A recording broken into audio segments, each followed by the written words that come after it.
ध्यान। मैं अर्धनारीश्वर के श्री विग्रह की निरंतर शरण लेती हूँ। उसका वर्ण बंदूक पुष्प और सुवर्ण के समान रक्त पीत मिश्रित है।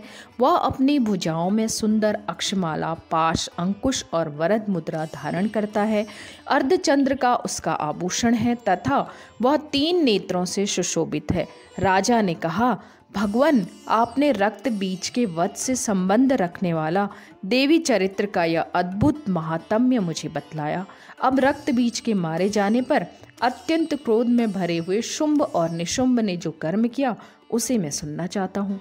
ऋषि कहते हैं, राजन, युद्ध में रक्त बीज तथा अन्य दैत्यों के मारे जाने पर शुंभ और निशुंभ के क्रोध की कोई सीमा न रही। अपनी विशाल सेना इस प्रकार मारी जाती देख निशुंभ अमर्ष में भरकर देवी की ओर दौड़ा। उसके 7 असुरों की प्रधान सेना थी। उसके आगे पीछे तथा पार्श्व भाग में बड़े बड़े असुर थे जो क्रोध से ओंठ चबाते हुए देवी को मार डालने के लिए आए। महापराक्रमी शुंभ भी अपनी सेना के साथ मातृगणों से युद्ध करके क्रोधवश चंडिका को मारने के लिए आ पहुंचा। तब देवी के साथ शुंभ और निशुंभ का घोर संग्राम छिड़ गया। वे दोनों दैत्य मेघों की भांति बाणों की भयंकर वृष्टि कर रहे थे। उन दोनों के चलाए हुए बाणों को चंडिका ने अपने बाणों के समूह से तुरंत काट डाला और शस्त्र समूहों की वर्षा करके उन दोनों दैत्यपतियों के अंगों को भी चोट पहुंचाई। निशुंभ ने तीखी तलवार और चमकती हुई ढाल लेकर देवी के श्रेष्ठ वाहन सिंह के मस्तक पर प्रहार किया। अपने वाहन को चोट पहुंचने पर देवी ने शूर्प्र नामक बाण से निशुंभ की श्रेष्ठ तलवार तुरंत ही काट डाली और उसकी ढाल को भी, जिसमें 8 चांद जड़े थे, खंड खंड कर दिया। ढाल और तलवार के कट जाने पर उस असुर ने शक्ति चलाई, किंतु सामने आने पर देवी ने चक्र से उसके भी 2 टुकड़े कर दिए। अब तो निशुंभ क्रोध से जल उठा और उस दानव ने देवी को मारने के लिए शूल उठाया, किंतु देवी ने समीप आने पर उसे भी मुक्के से मारकर चूर्ण कर दिया। तब उसने गदा घुमाकर चंडी के ऊपर चलाई, परंतु वह भी देवी के त्रिशूल से कटकर भस्म हो गई।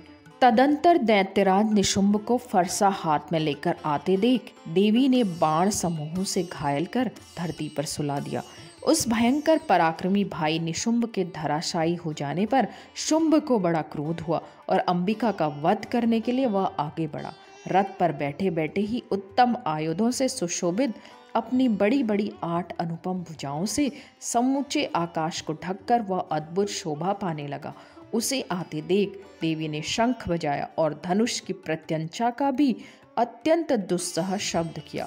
साथ ही अपने घंटे के शब्द से, जो समस्त दैत्य सैनिकों का तेज नष्ट करने वाला था, संपूर्ण दिशाओं को व्याप्त किया।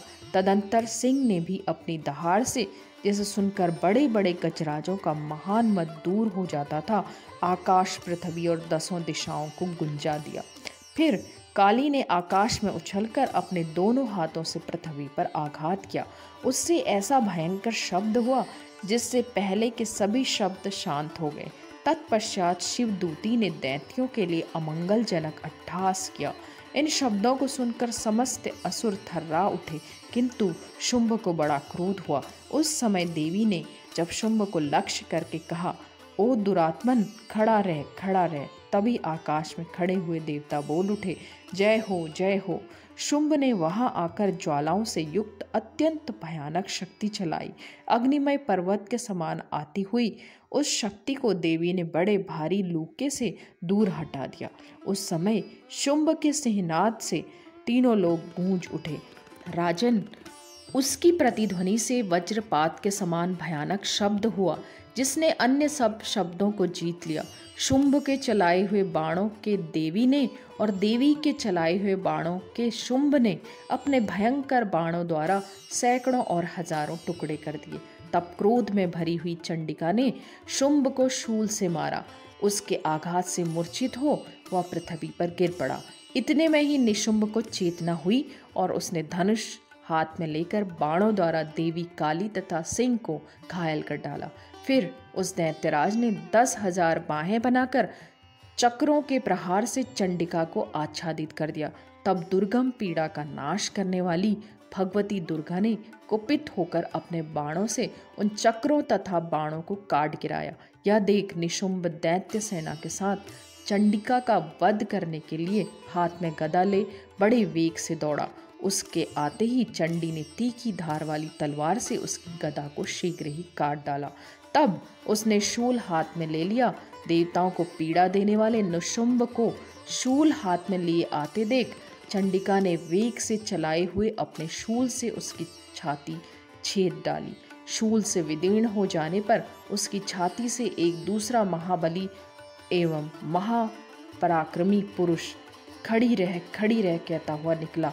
उस निकलते हुए पुरुष की बात सुनकर देवी ठठाकर हंस पड़ी और खड्ग से उन्होंने उसका मस्तक काट डाला। फिर तो वह पृथ्वी पर गिर पड़ा। तदंतर सिंह अपने दाढ़ों से असुरों की गर्दन कुचलकर खाने लगा। यह बड़ा भयंकर दृश्य था। उधर काली तथा शिव दूती ने भी अन्यान्य दैत्यों का भक्षण आरंभ किया। कौमारी की शक्ति से विदीर्ण होकर कितने ही महादैत्य नष्ट हो गए। ब्राह्मणी के मंत्रपूत जल से निस्तेज होकर कितने ही भाग खड़े हुए। कितने ही दैत्य माहेश्वरी के त्रिशूल से छिन्न भिन्न और धराशायी हो गए। वाराही के थूथुन के आघात से कितनों का पृथ्वी पर कचूमर निकल गया। वैष्णवी ने अपने चक्र से दानवों के टुकड़े टुकड़े कर डाले।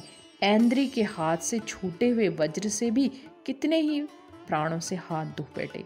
कुछ असुर नष्ट हो गए, कुछ उस महायुद्ध से भाग गए तथा कितने ही काली शिवदूती तथा सिंह के ग्रास बन गए। इस प्रकार श्री मार्कंडेय पुराण में सामर्णिक मनवंतर की कथा के अंतर्गत देवी महात्म्य में निशुंभ वध नामक 9वां अध्याय पूरा हुआ। जय माता दी।